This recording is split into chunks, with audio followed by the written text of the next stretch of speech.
Hi Pisces! Ito na po ang inyong reading. Kuha tayo ng ilang guidance, advice, messages para sa inyo. Mid-month of September, mid-September 2025. Kuha tayo ng ilang guidance, advice, messages para sa inyo. Pisces, energy check tayo. Anong kailangan yung marinig ngayon? Anong aasahan nyo? Anong parating sa inyo? Mid-September message. Pisces, mensaheng gabay po. Para sa mga taong maring makapakinig nito, Pisces, ano nga asahan nyo ngayong mid-September? Pisces po. Pisces energy, kamusta kayo? Guidance, anong kailangan marinig ng mga taong ito? Ayan, nagugulat si Moonshot. Madikit po ang deck na ito, kumpol na sila, huwag kayong mag-alala before and after natin gamitin ang baraha. Sinashuffle natin mabuti. The Three of Swords. Alam nyo, kanina unang bagsak nito. Live na live tayo sa ating blue up. Ayan, kailangan blue up eh. Ayan.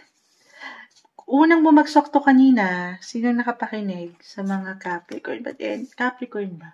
Aquarius pala. Ang sisipag ng ilang baraha, patuloy na silang bumabagsak kanina pa. Pero magkakaiba po ang bawat isa ha. Tayo po ay general reading, Pisces, of course, still just only take what resonate.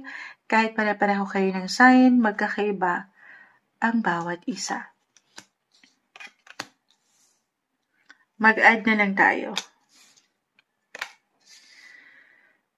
Okay. Seven of Pentacles. 7. Pisces, 7 is about relationship, partnership, personal relationship man yan, or pagdating, halimbawa, meron kayong mga business partners na matatawag, why not? In-encourage kayo ng baraha guys na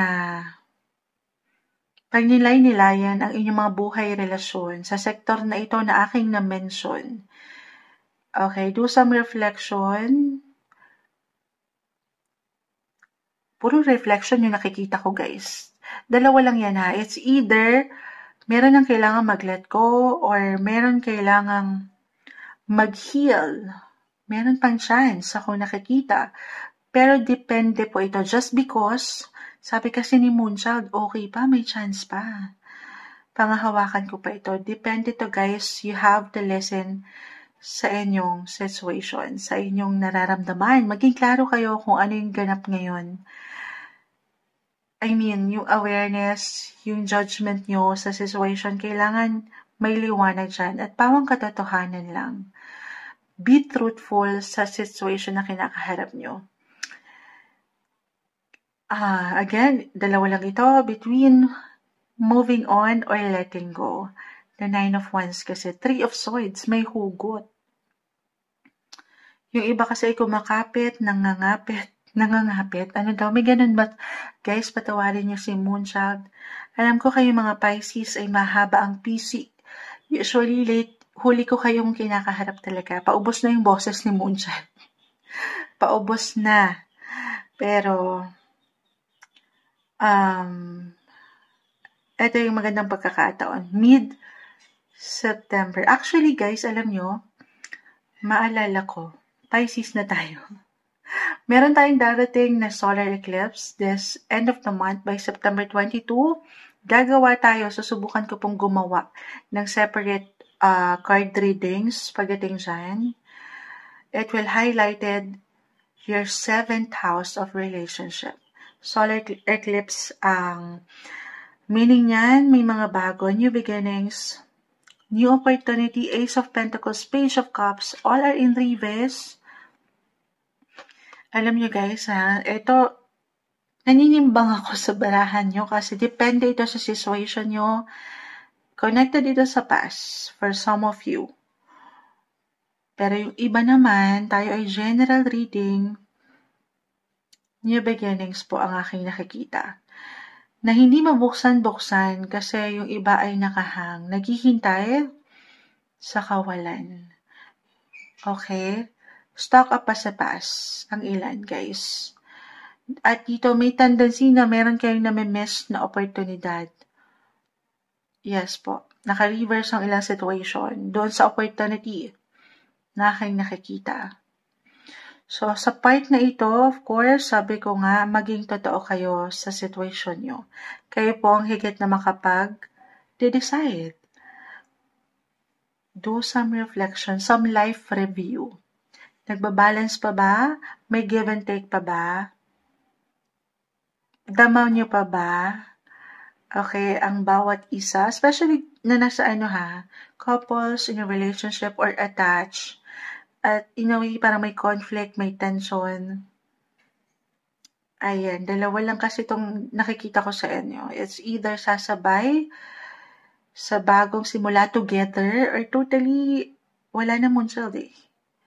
Wala nang time or walang energy. Maybe it's time to divert your attention sa mas practical na lang muna. Okay? Yun po. Dalawa lang yan. Kung hindi na nag-work,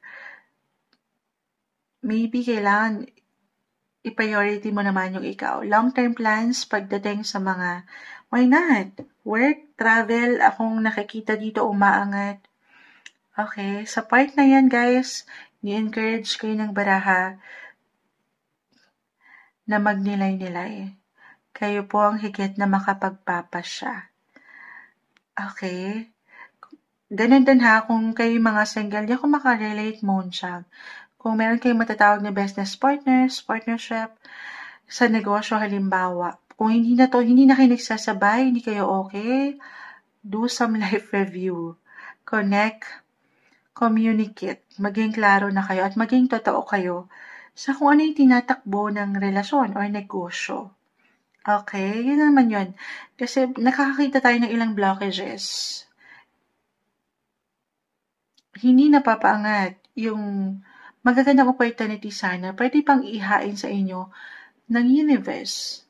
Umiikot, guys, pwede itong mabago ha. Kung ano yung maangat ngayon, ito lang yung ngayon. Sabay kayo, ang ganda, may magandang progress akong nakikita, 8 of Wands. Sabay kayo sa agos ng mundo. Kasi ang ilan, isa yung iniiwan ng baraha, stock up po.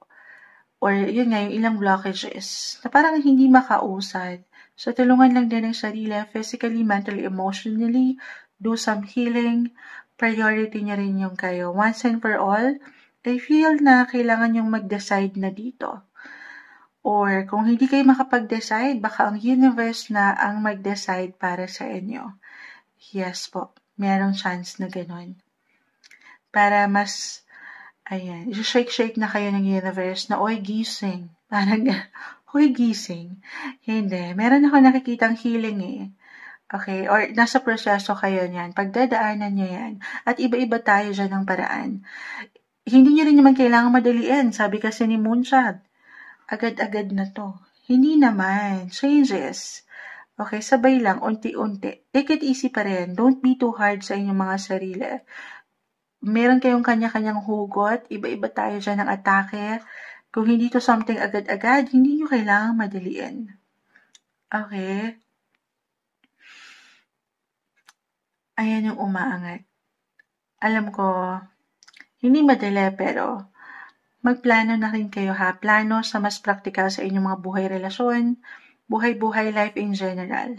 Do some reflection. May hugot ang mid-month of September, mid-September 2025, Pisces.